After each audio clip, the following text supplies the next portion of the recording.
I think that we can slowly start with the webinar. I hope that more people will manage to join throughout the session, but as we already said, it's being recorded, so in case that somebody misses the presentation, we will be sharing with everyone also online on our YouTube channel, and you will receive the presentation, the visual presentation you see behind as well. So welcome to the free online webinar, Where the Future Life, Non-Formal Education in Slow Fashion. I would like to stress out that the webinar was initiated within the Erasmus Plus project, Where the Future, and we will talk about this project specifically a bit more afterwards during the presentations. To start with, I would like to emphasize that the main goal of this webinar is to gather and connect initiatives that are willing to share interesting projects that help educate towards more sustainable lifestyle, especially related to the fashion environment. And just to let you know, we have 3 speakers today, and each will have 20 to 25 minutes approximately to lead a presentation. After that, all of you will have time to ask questions. Also, if you don't want to raise questions specifically, you can write it down in the chat, and then my colleague Yari, who's here also, she will be reading them out loud. So we will also pay attention to those questions. So I would like to start with the agenda so we can move on in the presentation. So first of all, we will talk about international and formal education projects from the point of Youth Progress, which is the initiator of this webinar. And I will also talk about how we launched collaboration with Fashion Revolution Czech Republic and how this whole project was originated and implemented. We will talk about a specific example of a project that is currently being implemented to give you an example.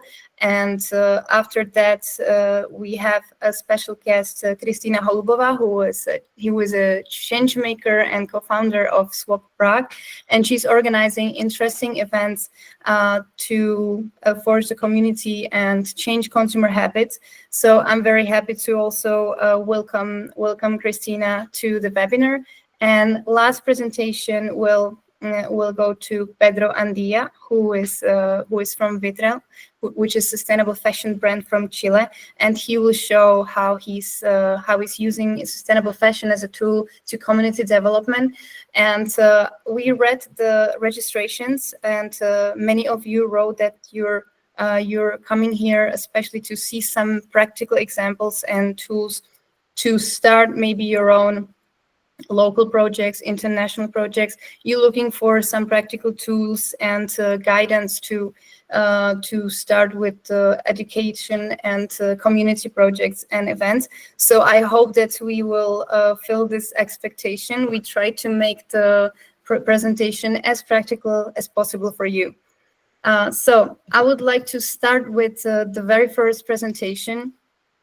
I'm sorry, I haven't introduced myself yet. My name is Alexandra. I'm co-founder and project manager at Youth Progress, and I will kick off this webinar.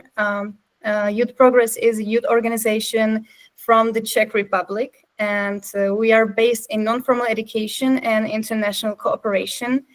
Our mission is to empower you to learn, grow, innovate, engage, and lead positive change in society, which in practice means that basically all our activities are aimed to help young people meet their potential, to improve their soft skills, increase their confidence, and obtain the tools necessary for them to take an action to improve their personal, professional lives and to make changes in their communities. So it's all about youth empowerment, and I left couple numbers on the slide to have an idea of what we do. We have 9 years of experience, but it goes to our team because the association as such is been active as a legal form since 2019. But we have been working in non-formal education years ago and years before that. We have around 30 partners, more actually than 30 partners locally in Czech Republic here and also abroad, and we operate a lot in international projects. So I will talk a bit more about what we do just to get an idea, because maybe some of you, and as I saw, are coming from some youth organizations, so maybe this can be something you relate to and can help you also as an inspiration for some projects that you're preparing. So we are involved in international projects, which means that we are offering young people opportunities to travel abroad, to gain some professional experience, learning experience. They go on usually short-term Erasmus Plus project, youth exchanges, trainings to learn and raise awareness about specific societal issues, but also to improve their soft skills. And we are also part of European Solidarity Corps, which is a program that's offering volunteering opportunities. So again, it's for young people to improve their professional skills going abroad. And we have some insight in other programs too, but I will talk about it later. We're also doing local activities, and most of our activities on local basis are actually have the objective to promote the European programs and opportunities for young people. We do different meetups to share experience of the former participants of our projects, but we also use these local activities to actually expand the know-how and the outcomes of the international projects we carry out. And last but not least, of course, we encourage young people to action. So we encourage their volunteering. We involve them in our projects. We support them launching their own initiatives and help them with project writing. And also we encourage them to write projects either under their own groups or within our organization if they want to. So we try to encourage this action once they get the experience and necessary skills to take it a bit to the next level. So that's about us. And now I would like to say something about the international non-formal education projects. As I already said, I know that most of you probably are from Europe. Some of you are not. I don't know much about overseas project that maybe Pedro will later talk about, so I can talk on behalf of European projects mainly. But I'm pretty sure that these international connections and collaborations are working pretty much the same everywhere. So I just listed a couple benefits, but there for sure are way more. Why, as if you are having some local initiative and you want to take it to the next level, why some international non-formal education project, like looking for funding in this on this level, makes sense. And I was trying to think of some practical example. So let's say that you are running a local upcycling workshop for your community. And now you know that there is another organization in France that does the same, but they're better at marketing maybe or promotion. Then you have another organization in Romania. They also do upcycling workshops, but they're very good at community engagement. And you want to exchange the know-how. So one way is to organize and write a project together with those partners to get funding for some activity. And one example here can be writing Erasmus Plus project, where the main activity would be mobility, a training, where the staff members from these organizations meet for intense training for a week, for example, and you're exchanging know-how, learning from each other, go back home, apply it in practice, and that's how you're building capacities of your teams and also building capacity for working internationally. You're building new partnership also, because through some partnerships you always meet new partners, new initiatives on local level, and so on. And of course, if you manage to collect the know-how, you can also collect it in a form of some guidelines for you that you will use in the future to improve your local activities and even international projects and other partnerships. So that's how I think that where I see the power of international projects. And I would like to now move to a practical example of a project that we're implementing right now. And the project is called Where the Future. So you probably heard the name before.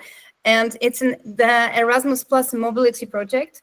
Mobility means that the participants have to travel from one country to another usually, and work in international setting to learn something, create something new, exchange practices, and so on. Specifically, Where the Future was a training for youth workers, which in practice means that there are people working with young people and teaching them, but they can also be trainers, they can be teachers. We have teachers from high schools and elementary schools coming to our trainings to adopt non-formal educational methodologies, for example.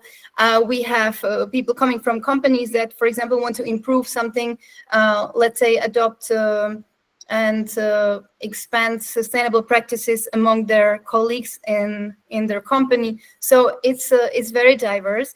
And so they all came to Czech Republic for a training, and the training aimed to raise awareness about ethical fashion, circular economy, and sustainability.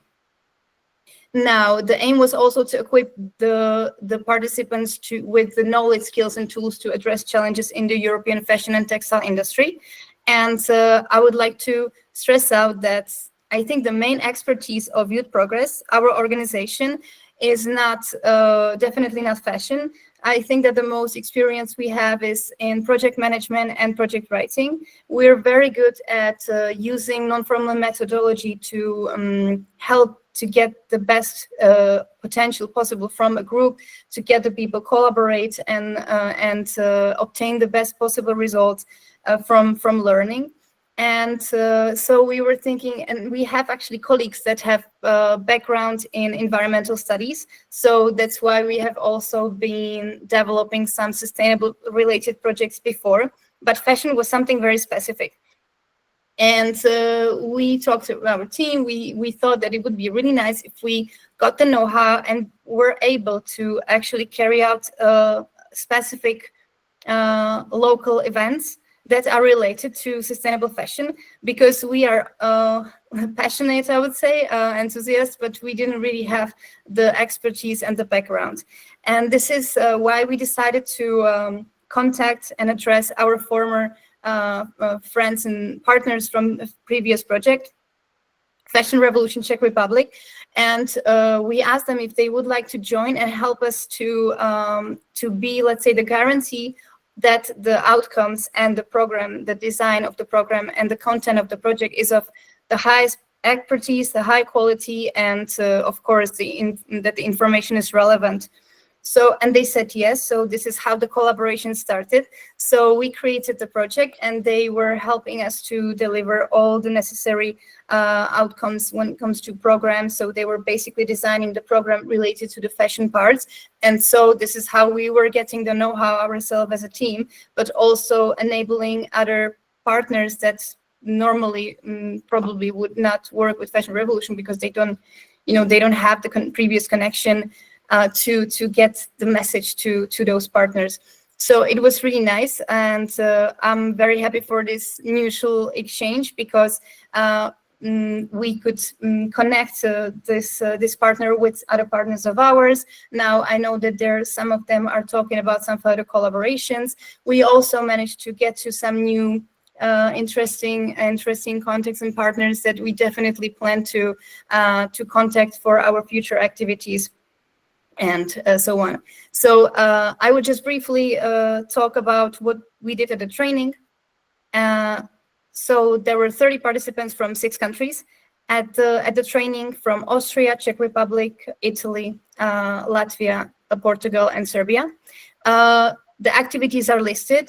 What is the most important thing to stress out is that the training contained the youth workers from the very beginning. They had to self-assess their consumer habits related to fashion. They would have sessions really about theory, how the production chain and the supply chain in fashion, fast fashion industry works, how they can tackle specific issues where there are problems in fast fashion industry.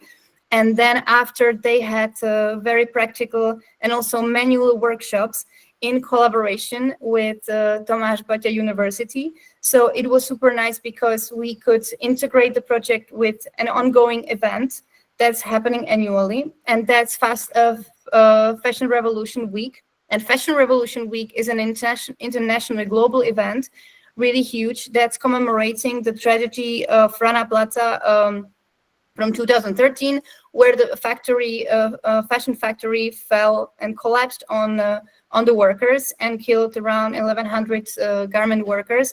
So they're commemorating it by organizing different events related to sustainable fashion. So we could take the participants and the students from the university. They would invite us to sustainable fashion exhibition in Zlín, which is where the project took place, pretty much close.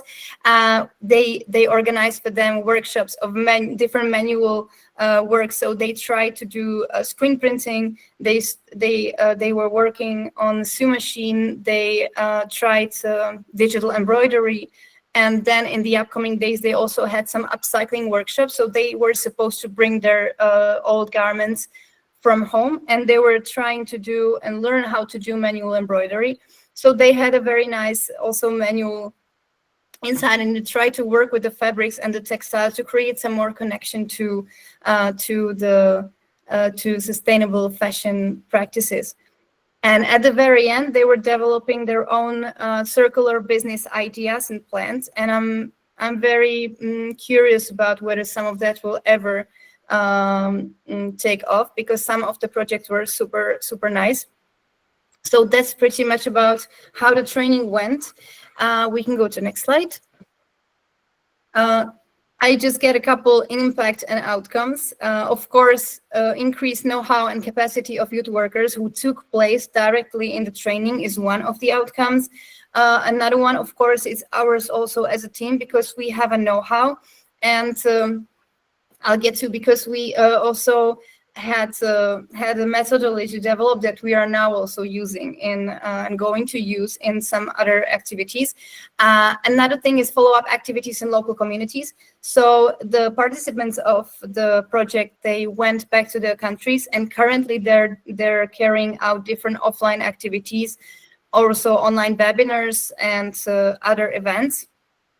I already talked about the international networks and partnerships, which are a very nice side effect when you connect with very nice partners. And the last and very importantly, educational toolkit. And I would like to talk about this and show you a bit more, because that was the content is basically the sessions that we had during the training. And I wanted to show this, and I'm very happy to be able to show this, because and also thanks to guys from Fashion Revolution Czech Republic, because they were making sure to put all the materials from the participants together and put it into a very well understandable brochure that can serve as it is containing practical activities, discussion prompts, learning tools to address social and environmental impacts of fast fashion. And it promotes circular economy principles and European values, and it can perfectly be used in non-formal and formal education setup wherever you want. This one is specifically for young people, but it doesn't have to be only for the youth. So we are going to leave this for free to be downloaded by pretty much anyone who wants to have understandable brochure to understand. Actually, especially if you don't have much information, there is very comprehensible cues and information and links to, let's say, the most crucial topics related to the fast fashion industry challenges. And then you have a lot of information and session described how can you lead workshops to educate about the topic. So this is actually something we would like to provide. And the cool thing is that the toolkit will be it's currently being translated into 7 more languages, basically all the languages of the project. So it will be free to use, and we would like to also offer. So when we're sending you the call and the presentation, we will also add a link to this in case you want to download it, use it, and read through it. We're more than happy to provide. So this is one, I think, very practical item that came out of this project, and we're also happy for us, because for us it's also very comprehensible, and we're going to use some of the activities and our partners too that we collaborate with to carry out nice session with the youth. But it's not only for youth, of course, you can adjust it. So that's about it. I like numbers, so I added a couple of numbers related to the project to see that really, if you do, you can be starting from small local activities, but if you use the international opportunities, funding and projects, you can really create a great impact. I have to emphasize that here the numbers that you see are only from Youth Progress. So far, we're still collecting data from other partners in other countries. So what you see are currently our Youth Progress plus Fashion Revolution Czech Republic, so from the Czech side. So it means, especially because, for example, Where the Future project has been promoted on the global social media Fashion Revolution movement, which has around 500,000 followers. So I'm pretty sure that the numbers will still multiply when it comes to visibility. So even with the small, I think a relatively small project, you can create huge visibility and impact around the globe. So that's next.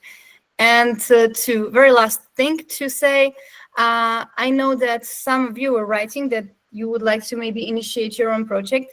I was going through different European programs that I know can be used in non-formal education. We love mobilities, so we're mainly using Erasmus+, but we also are members of the European Solidarity Corps family. We have some insight in Creative Europe. We know pretty much how ZERF works and so on. So I just listed in case that you want to reach out and learn about some of the programs more in depth, you can let us know.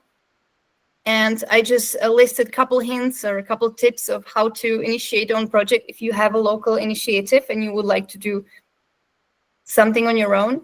And the very first thing I would like to say is it's important to address a relevant issue. So even if you know that there is a problem in fashion industry and something needs to be done, and you want to create some local and more international initiative, it's important to do a needs analysis, or at least that's how we start each of the project writing. It's a joint research center under European Commission that's providing a lot of reports on different statistics around Europe, where you can find basically any data you want on situation in different fields, whether it's unemployment, inequalities, education, mental health in young people, etc. But also local initiatives and local authorities and governments at providing different reports. So we go through them and we try to identify where the need is. And once we have this defined, we think how we can, with our resources, our expertise, respond to that need. And based on that, we're designing projects. And once we have approximate design of a project or some outlines, we look for a program that fits it. So picking the right program is also important, whether you want to have something more creative and artistic, maybe then it's when Creative Europe is for you. If you have something that's more social related, maybe helping include marginalized work, marginalized groups through craftsmanship, for example, it can be then European Social Fund, and so on and so on. Then building partnership across borders. If you already have your partners, then perfect for you. If you don't, it's important to, of course, find the right partners. I don't want to be giving advices on that, but our experience, the best practice is that our team, we usually, when we go to training or different partnership building events across Europe, where we're meeting face-to-face with potential partners, we discuss our missions, how we match, and also what could be some projects, and then we start drafting projects together. But we usually do it through face-to-face meetings And there is on Salto Youth platforms, there are many events that are enabling this if you want to. And then, of course, we rely fully on recommendations from our partners and trusted ones, of course, that know somebody who might be a good match. So that's very important, because I think having good partners is a cornerstone of any project and its success. Then engage local and international stakeholders. I already mentioned we like to collaborate on local basis, and having local actors to collaborate with, giving you a base for dissemination of the projects, promoting. We have local partners who, when they, for example, organize an event, they send us invitation, and we do the same when we do some event. So we have this exchange. Also, when they have some materials and outcomes from their project, they share it with us, and vice versa. So it's nice, because once they start the project, they already can turn to us, or we can turn to them. Also, when they're looking for participants for their projects abroad, they can turn to us, and we're willing to share the calls and so on. So it's good to have this space, but we also have connection to local businesses and some institutions, which is also important, because we strongly believe in the connection between business, nonprofit, and the public sphere. So that's, and the last thing, of course, is planning for dissemination and follow-up to ensure long-term impact. And that is something you need to think through, how you want to expand the know-how that you gain from the projects that you make, and have some idea about who are your partners, target groups, where could you promote, what are the tools that you have, and prepare it a bit more in advance, so also you can start and ensure that it's going to be successful. So I think that's it from my side. All I wanted to say is thank you for listening. And since we, of course, have a limited time, if there is anything that you wanted to discuss, if, for example, you're looking for partners from youth sector, we'd be more than happy if you contact us, reach out, and we can then discuss if there is something we can do where we can connect for some collaboration. And we also do consulting on project drafts. If you want to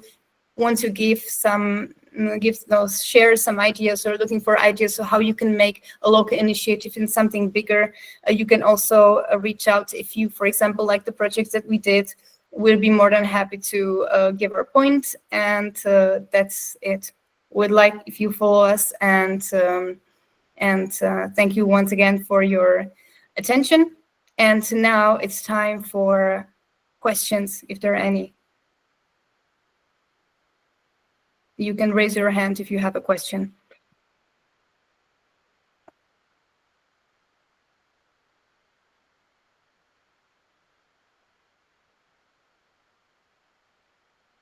Okay, good. So if there are no questions, thank you very much once again. And I would now like to welcome Kristina Holubova from Swap Prague, who will now talk about how clothing swaps and education go hand in hand to change consumer habits and engage masses. So Kristina, welcome, and I'm passing the word to you. Hello, thank you so much, Alex. Thank you for your smooth presentation. It's very hard to go after someone like you. So thank you so much. It was very inspiring. And thank you for being part of this. And I'm a bit more like practical person. I might be also a bit personal. And I will try to inspire you by our organization, by our approach. And I highly recommend to follow us on Instagram, so Prague, so you can understand more what we do and how we do it, because we have very limited time here.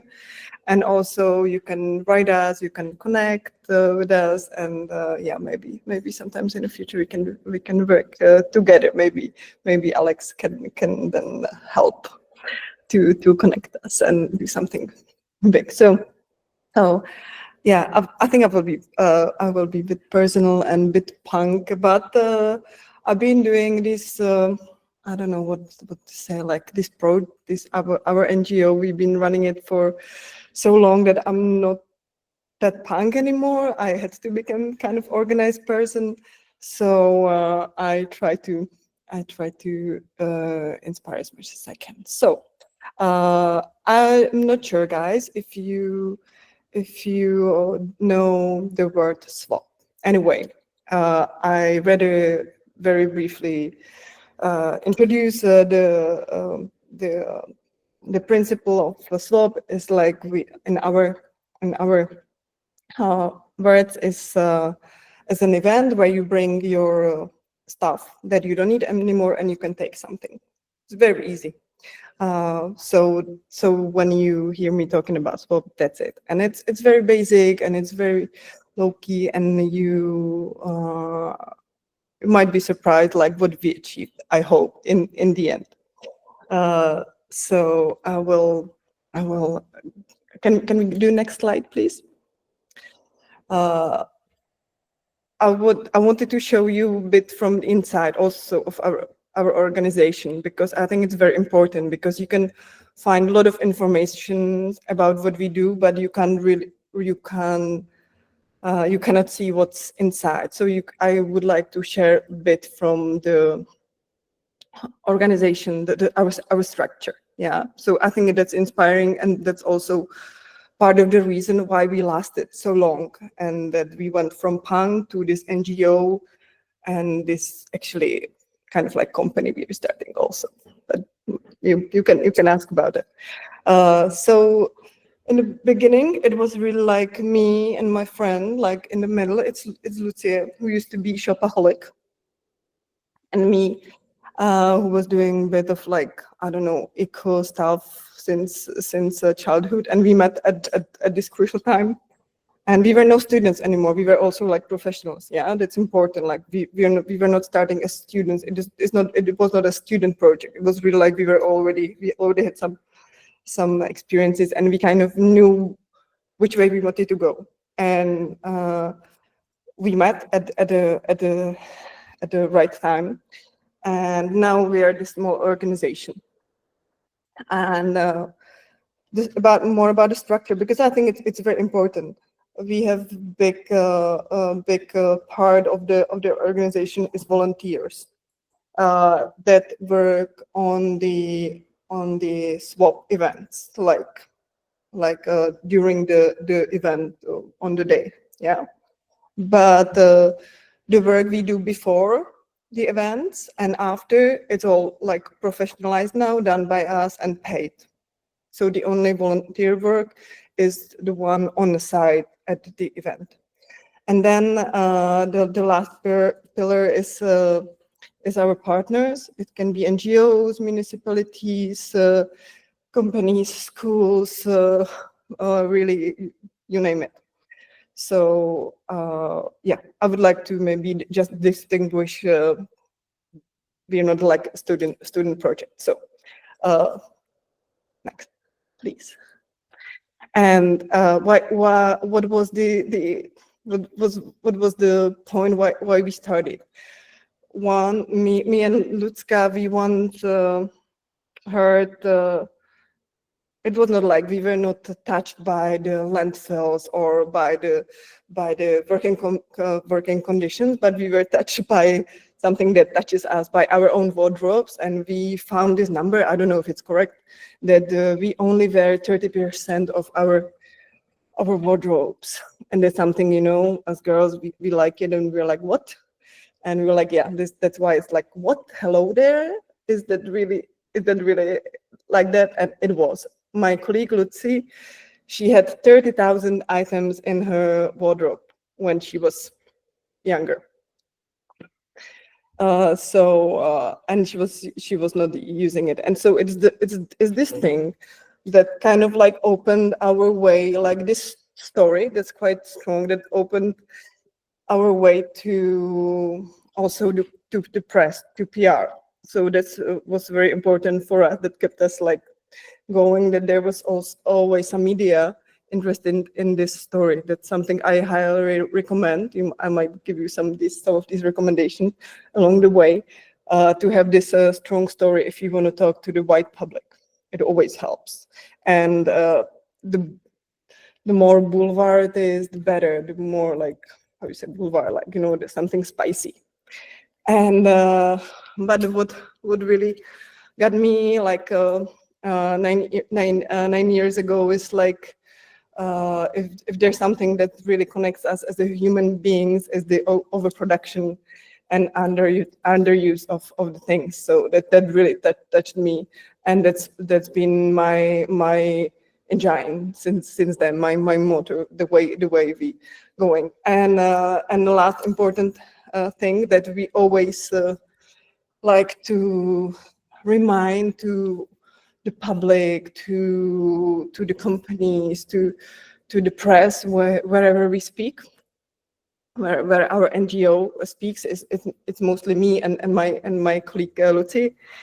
What's important that we don't want to blame us ourselves, that we just want us to reclaim our voice through the critical thinking and conscious choices. What basically was written there, I just like don't like the I just don't like just to say, hey, if we change something, we can save the planet now. It's not true, right? And it can discourage me, it can discourage you, like everyone. So I try to like show you, hey, there's this spectrum that we can kind of like that we have under control. So let's use it.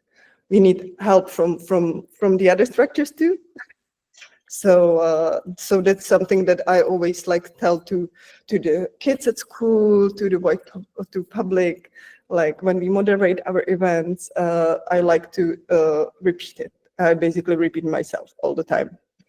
And this is one of the crucial things that I just have to say all the time.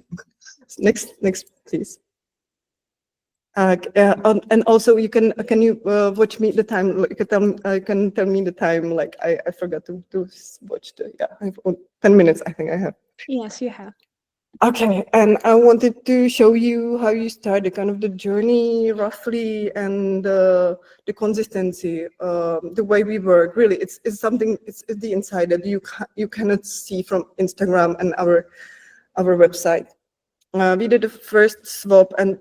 2016. We did it here in my co-working space, so you can see the space basically. So yeah, it's quiet today. So and yeah, like 100 people came. It was very nice. And then we were like, oh, okay, let's repeat it. Let's do another clothing swap. And it was not just clothing swap. They were not just clothes coming in, and also we were like, yeah, let's do some workshop. Like we want to do something more. And then the next event was, oh, let's do also workshop.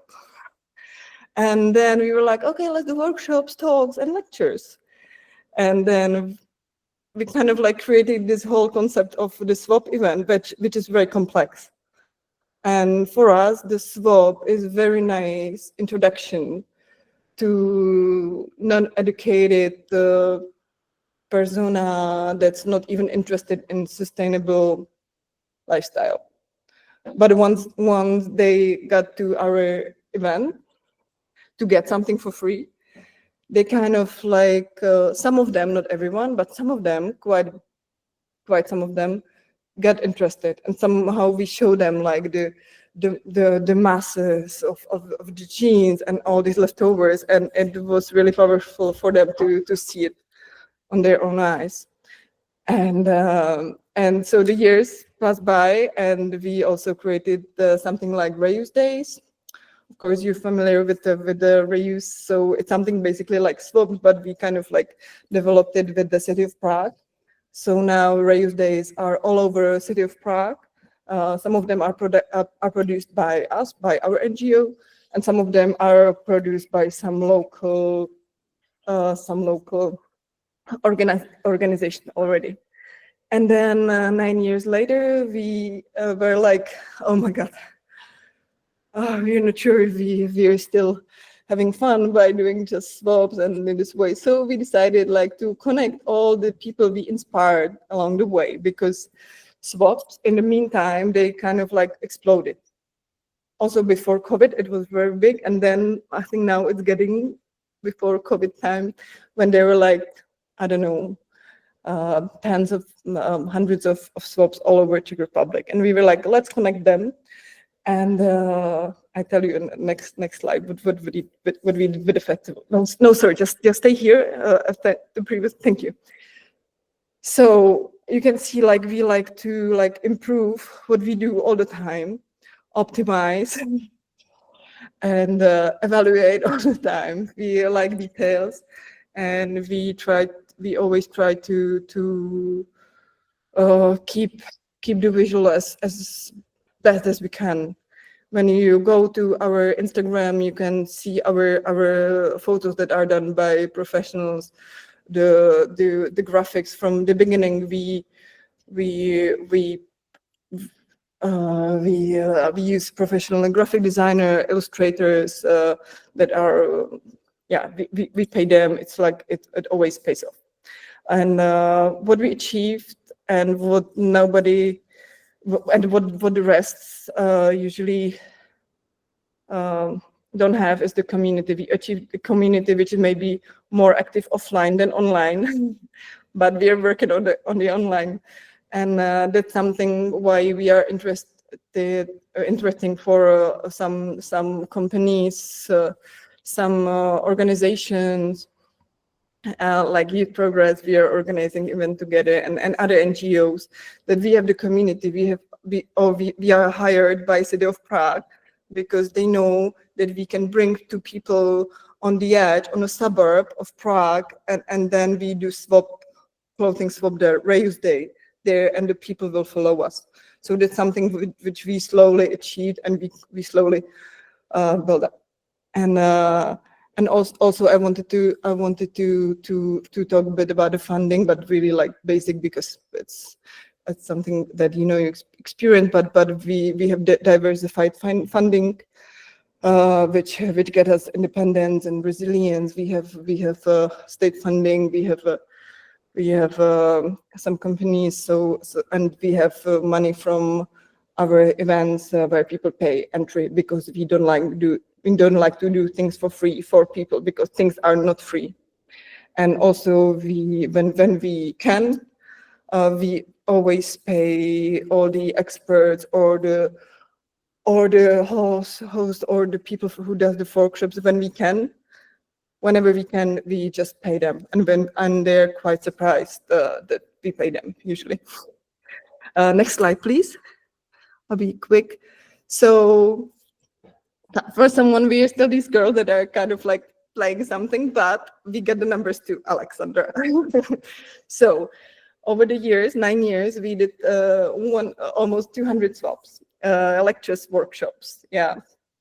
We have over 50,000 visitors, and yeah, is it like almost 30, also 300 tons of things were brought to our events. Our event, we do statistics, and we scale everything. We have this scale there, and we weight everything, like, so we know exact kilos of clothes, of books, of the plants.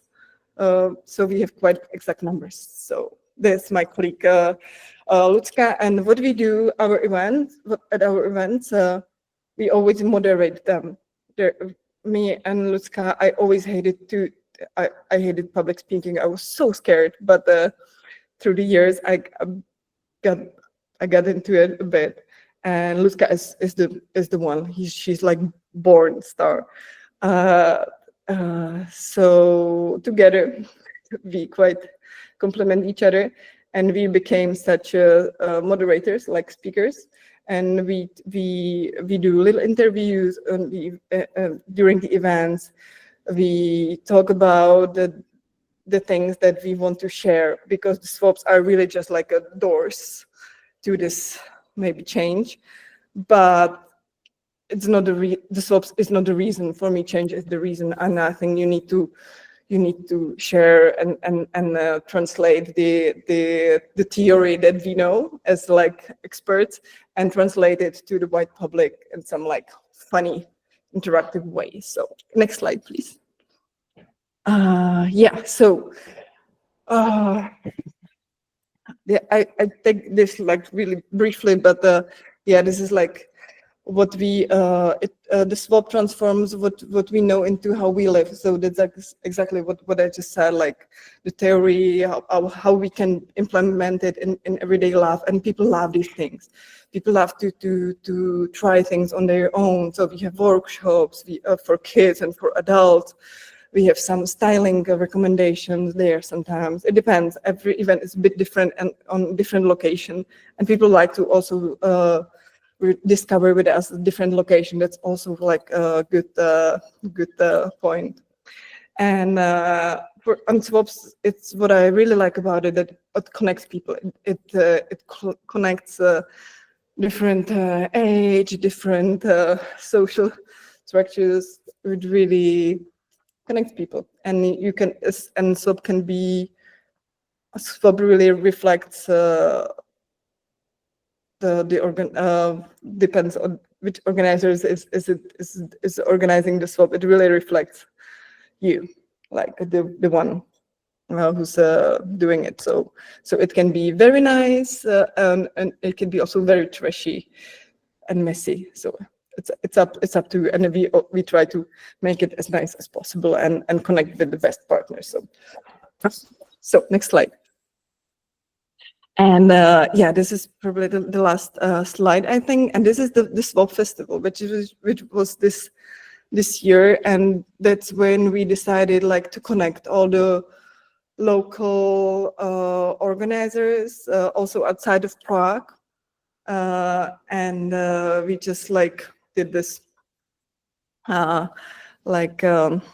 asked people to reach out, and almost like 80, yeah, there were like 88 events all over Czech Republic and one in Slovakia. So it was, we went international, and all these people had some experience. No, not all of them had experience with the event. Some of them were beginners. So that was also interesting that we put together like experience and also like amateur organizers, and not just of swaps.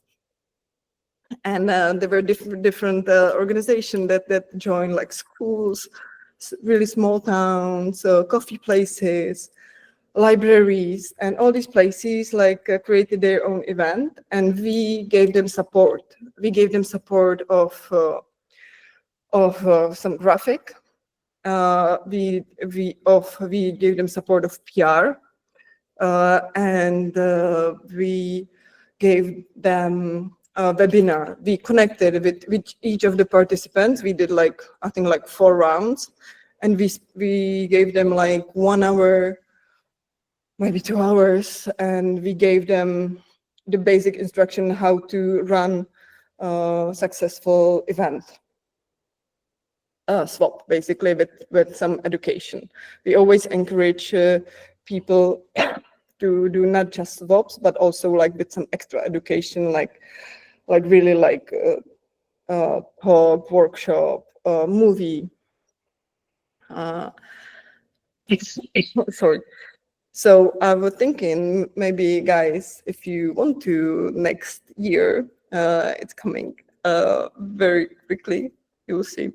You maybe can join, and we can do something international together, because it was already in Slovakia, and this was a real like experimental year, and it lasted 1 week, and we swapped 21 tons of like all these participants. There were 88 events, and 21 tons, so 21,000 of kilos were swapped together. Sorry. And almost 8,000 people came, and we were really happy about this, because we had some funding, but not so much. But I think we did quite a lot. So we are searching for some partners now. We have a big partner like City of Prague, which is like very important for us. So I'm sure they will be interested again, and also maybe some international organization could join. I don't know. You you might know guys, or you just join as a participant, and I think it could be nice. We give you the support and together. What we also what was the reason why we did that? Because for me, I do bit of the PR, like I connect with the PR people. It was for us a nice opportunity to talk once again, about all these topics that you can, some from time to time you can read about them, but this was again like a nice opportunity. There was another wave of interest of the media. We had very nice media coverage, so we did it to kind of like spread our wisdoms again. I think that's basically it. Maybe can you do the next? So can you ask? Can you give me some recommendation to not to talk, not to speak again, or go to or have some questions and go to the Instagrams for Prague, and you can see how we do it. I think you can get some idea like how we approach the visual, at least the visual and the wording. Sorry, it's in Czech, and yeah, I like to keep some part of the punk there. I think in today's world, when there's like AI everywhere, I like to keep it punk more and more. So that's why the wording, those of you who understand Czech so might understand more. So any questions? Feel free to reach to me, of course, through Instagram anytime afterwards. Yeah, I will be happy to talk to you. I prefer it than email, maybe. That might take longer. Thank you, Christina. Thank you very much for this presentation and insight in the story and how it all started and how it continues and how it evolves. It's very nice, and I hope that it inspires somebody who's here today maybe to launch some cooperation with you also to organize a swap in their own country. So yeah, I would like to hear. Maybe Alex, I would like to hear from someone who's doing it. Like maybe you can connect us, or someone reach to me. Really, I'm interested, and maybe I don't know if I'm not too old for Erasmus plus, but I would be happy to go and see. That would be really like really pleasure. I know that actually we had participants who were launching something like that in other countries. So I would definitely nice. recommend you if they reach out. Nice. And I would like to give space to the others. If there are any questions, if there's something you want to ask Christina, you now have the opportunity. I don't know if we have something in the chat, maybe Yari, if you can tell us. We have a comment that Marta was glad to hear about the resources, and she thanked Christina for the presentation. Okay. Resource. Okay. Wait. Well, reach out to me if you want on Instagram maybe, or you said afterwards, right? Did I understand well? Or now? Marta wrote down that that she was glad to hear, especially about the resources. If Marta can explain, it will be really nice which resources. But it was 14 minutes ago. Actually, it's an old comment. I think, yeah. But yeah. I'll message you after. Okay. Yeah. Message. Okay. Good. So great. So if you want to reach out for the other info, yeah. So if you want to reach out to Christina anyway, you will also get this her contact in the email after the presentation. And I actually maybe have a question from my side. So, and it might be helpful. I wondered, what do you do with the clothes that you don't swap during the event? It's like, yes. What we do, it's harder and harder. So it's it's a very good question, of course.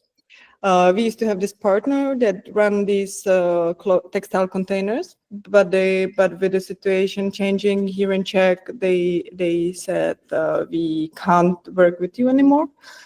So we were a bit, we freaked out because on our, on our average event, people bring roughly 2 tons of things, and 10% is left, which is great, but still 10% of 2 tons, it's a lot. So now we have a partner like Salvation Army. Okay. So you leave everything to the army. Well, not everything. Some, of course, we have like a lot of paper, we have a lot of plastic, but the left is taken care of by Salvation Army, and it's getting really hard with the textile leftovers here. I don't want to say waste because we're not creating waste, just waste. Like, of course, there's some of it is waste, but it will be harder and harder, and this is like crucial things for our existence actually. Like, if we don't have a partner, we can't be operating. Yeah. If we don't have anyone, so we are really, really happy for this. So thank you for reminding me this, how important our partners are and how valuable he is. So and you never know, tomorrow he might say, sorry, the situation in Czech is so crazy, not anymore. Yeah. You never know. I hope it's better in some other countries. Would like to hear some stories. Yeah, me too, actually. And I had one more question, maybe for somebody who's considering starting and organizing swap. I know that you said that you started with 100 participants, I think, or it's a small event. And today, and I wondered if you're doing, okay, let's say 100 for 100 people. If you do a swap, what, if it's not, of course, a secret, if you could estimate some budget, because I understand to organize such thing, because I understand there is some budget, logistics like budget for creation, such you said. Well, you can, like, it depends on what level you want to work. You can use just volunteer work, and then it can be with zero, or if, let's say, if you have like 10,000, you can do it with 10,000. If you had 100,000, you can do it like 100,000 in some very nice place. It depends if you have a space or not. Like in the beginning, we did it with zero because this is the space which I run. So the 100 people fit in. So it was advantage. So it was for free, and yeah, it was.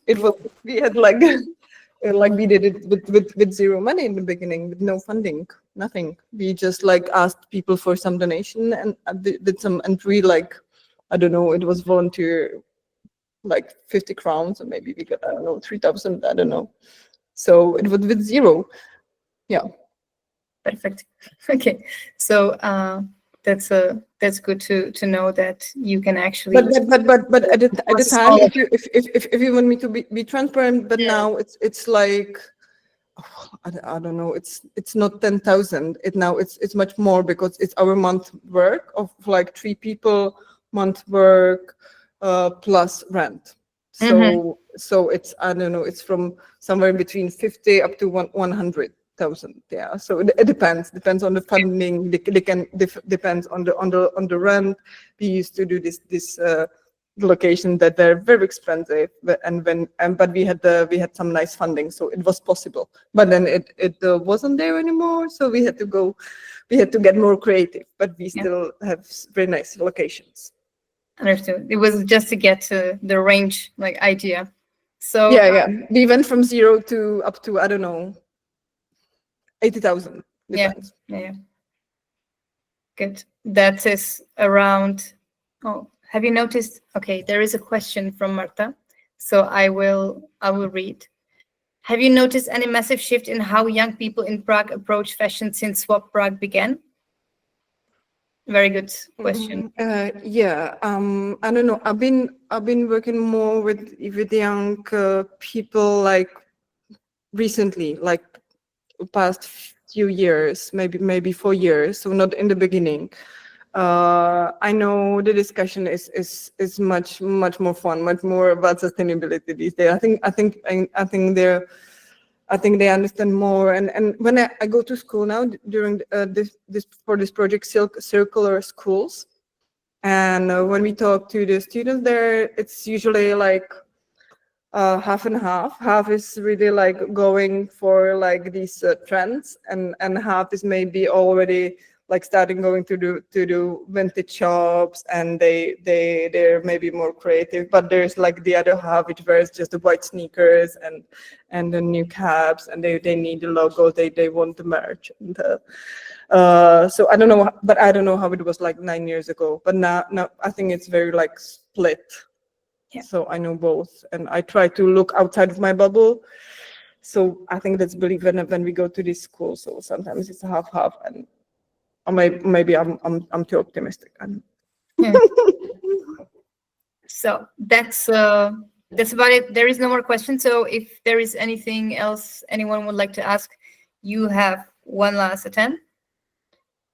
Okay, and if not, thank you once again, Christina, for this nice presentation and insights. And of course, the contact will be shared with everyone. And I would therefore like to now invite to speak Pedro Andia, who is a sales manager at Witral, Chile, which is a sustainable fashion brand.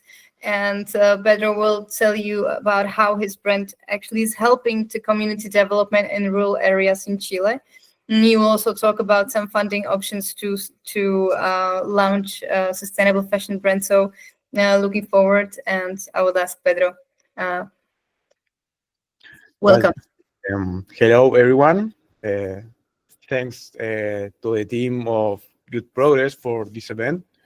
And also thanks, Christina, for her presentation. Really interesting. And well, my name is Pedro Andia.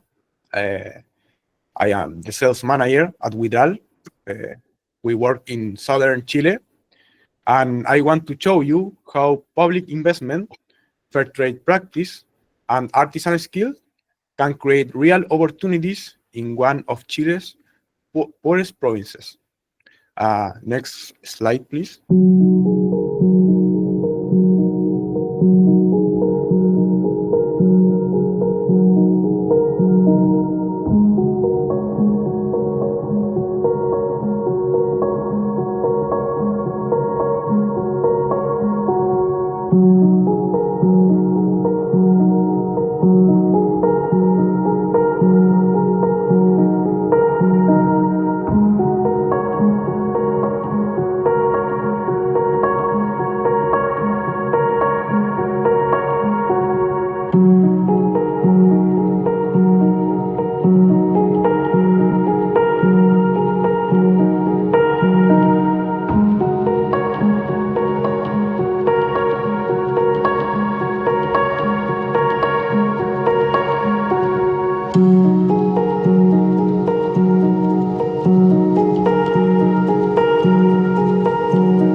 If you can go to the next slide, please.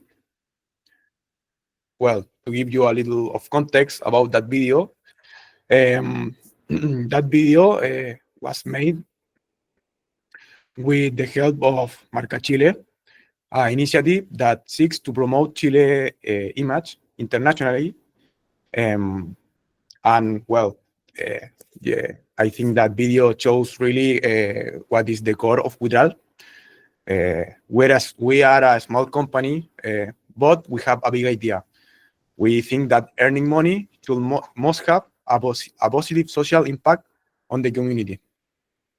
And also, we value the cultural heritage of this particular zone of Chile. For example, Witrals means loom in Mapudungun, and Mapudungun is the language of Chile Mapuche people. So next slide, please. Well, Witral is a WFTO member certified. We are proud to carry that label. And for us, that means two important things. First, have a transparent relationship with the artisans. And second, that they have good working conditions so they can work. No work in kitchen, and we have built for them real workshops, and we are going to talk about that in a minute.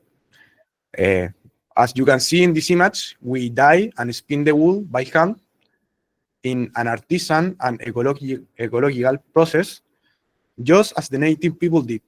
Nothing industrial, nothing synthetic, just skilled hands. So next slide, please. Well, here you can see some of the products that we have developed in the last few months. It's a lot of work because when we started, we have no condition to develop something like that. We have to teach the artisans how to work to develop something like this. So here you have other examples. And next slide, please. And well, to grow a business, you need cash. And at the beginning of a business, this is precisely what is most lacking. It's really difficult. So during these 11 years, the state of Chile has supported us with various initiatives through various organizations. Thanks to this, we have collaborated with 28 groups of women artisans across Chile, but most of them are in the Maule region, one of the poorest of the country. Right now, we blend market sales with public programs of institutions like FNDR, Corfo, Pro Chile, INDAP, Fondar, and Cercotec. So I am going to talk about our work with 3 of these organizations. So next slide, please. I want to start with FNDR, which stands for Fondo Nacional de Desarrollo Regional, or in English, National Regional Development Funds. So every Chilean region gets a slice of the national budget to spend on local development. And in Maule, a committee of regional councilors selects cultural and productive projects to invest in workshops, community fairs, machinery purchase, in our case, wool, so the artisans can work, and development of products. All depends in what you want to, what is the objective of the project. So the funding usually covers around 70 and 80% of the capital. And to give you an idea, since we started with these initiatives in 2016, we have been able to to fund 266 45 56 million of Chilean pesos. So to give you an idea of what is this, this is around $29,000. So thanks to this, we have invested in a lot of initiatives that I am going to talk in a minute. So next slide, please. Well, there is another very important organization in Chile that is called Pro Chile. Maybe some of you have heard about this organization, but the aim of of Pro Chile is to show products and services of Chilean brands around the world. Pro Chile has office all around the world, and is the export promotion arm of Chilean Foreign Ministry. They run trade offices in 55 cities, and for projects, they pay up to around 70% of the cost of the projects. For example, in the video, we were, this is back in 2016, we were working to present some products in a fair in Frankfurt, Germany. All of the cost of that was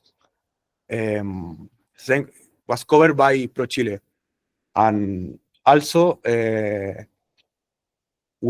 was in Europe last year in a trip of 2 weeks in Germany in a commercial mission, and that was also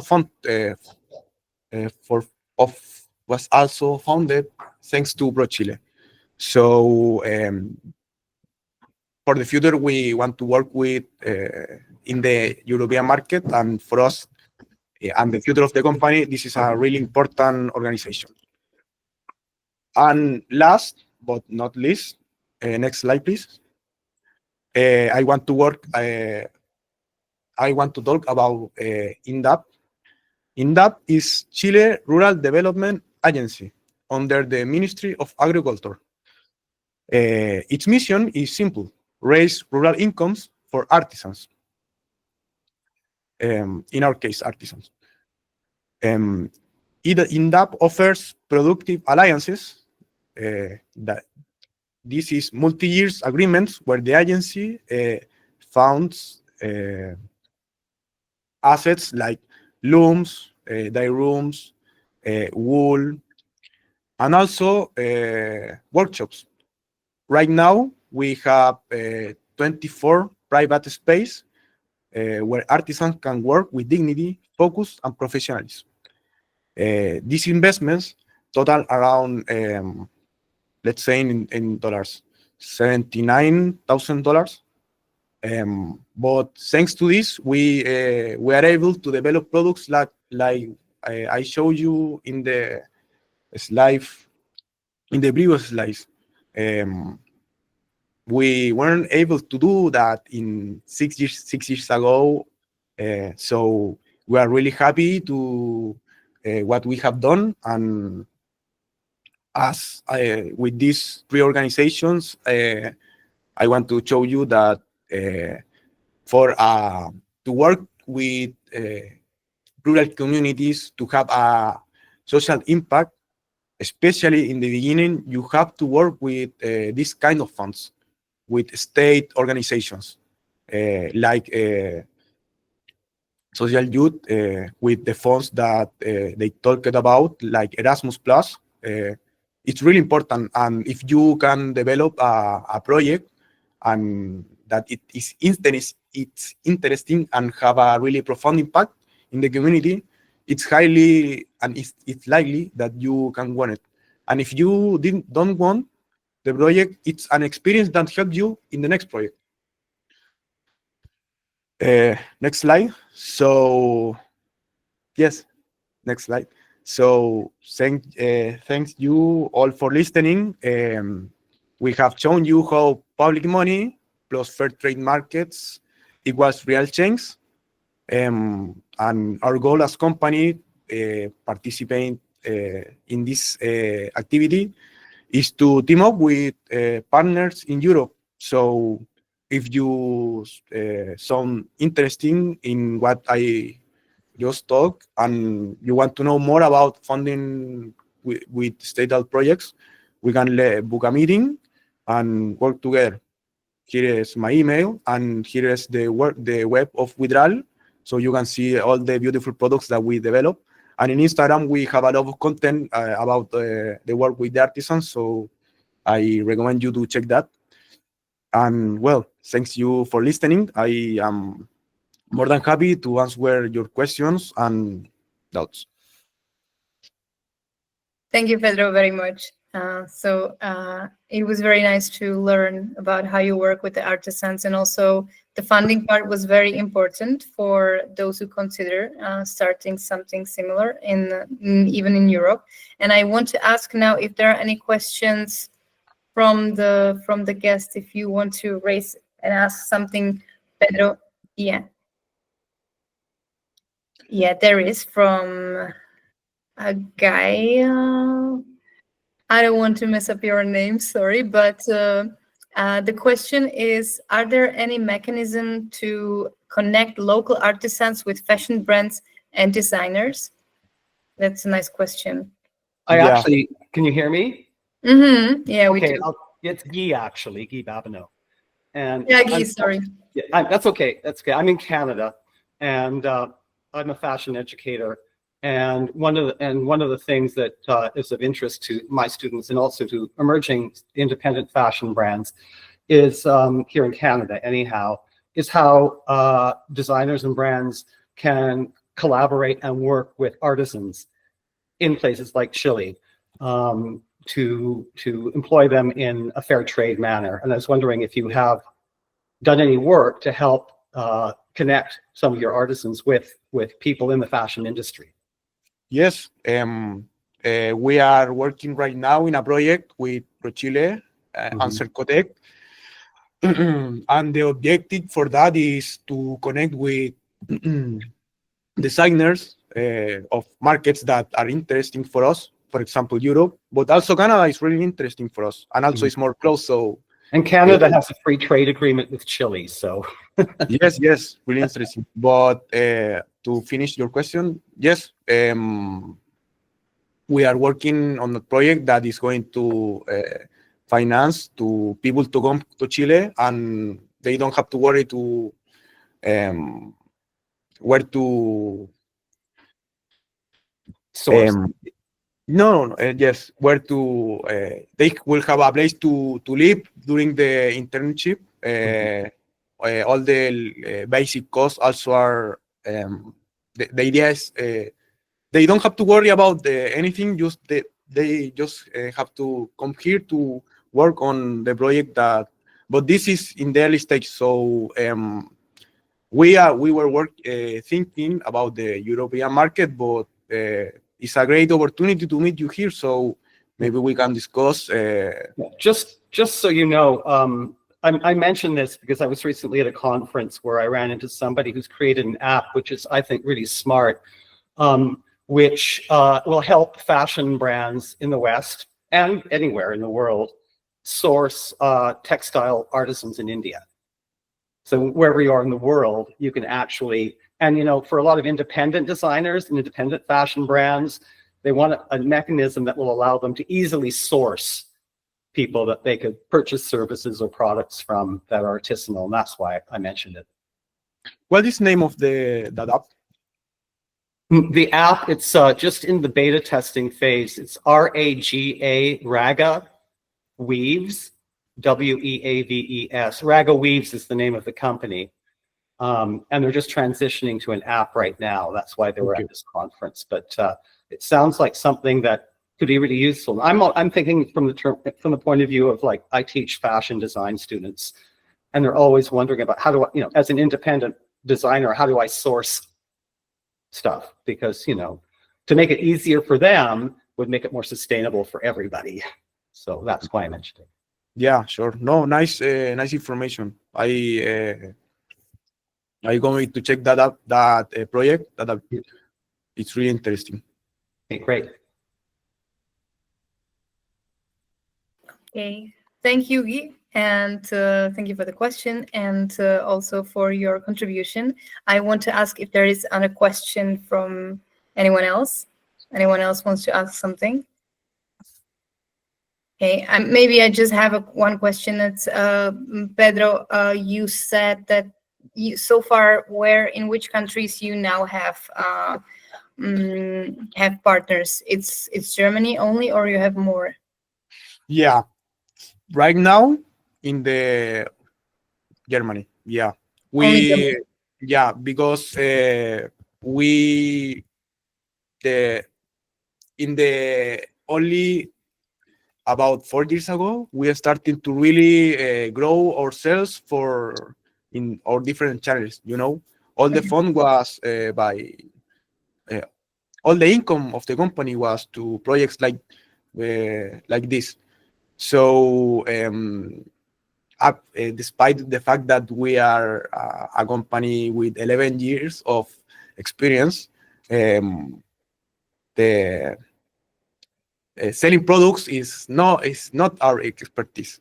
Our expertise is to raise funds to projects.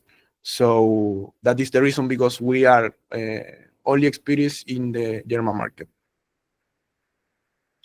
Thank you very much. So, is there anyone else who would like to ask something? Okay. If not, I would like to thank you, Pedro, once again for your presentation. I hope that it may lead to some further connections, cooperation, and something that might also help you to connect with more people interested in your business. I really like the idea. I'm very happy to have you here. Also, thank you, Christina, for your contribution with the swap event. I'm very happy that you were part of this webinar, and I would like to say thank you once again, and also thank to everyone who was part of it, everyone who came to listen to what we had to say.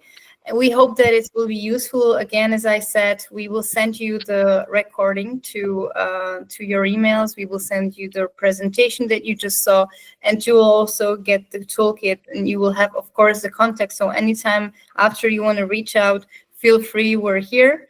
And very importantly, as I want to say, where the future has the webinar has a continuation. There is a part 2, which is taking place exactly in 1 week on Thursday, 26th of June. And we have, again, 5:30. And this time we will have presentations from Fashion Revolution Czech Republic, Martin Beneš, who I think he might be here. Maybe if you want to say something as an invitation for the webinar. Yeah, hello, hi everyone. Yeah, I would absolutely love to see you at the second Where the Future Live webinar next week. I think Alex only introduced us. We will be sharing our experience with bridging formal and non-formal education in the area of systemic change in the fashion industry.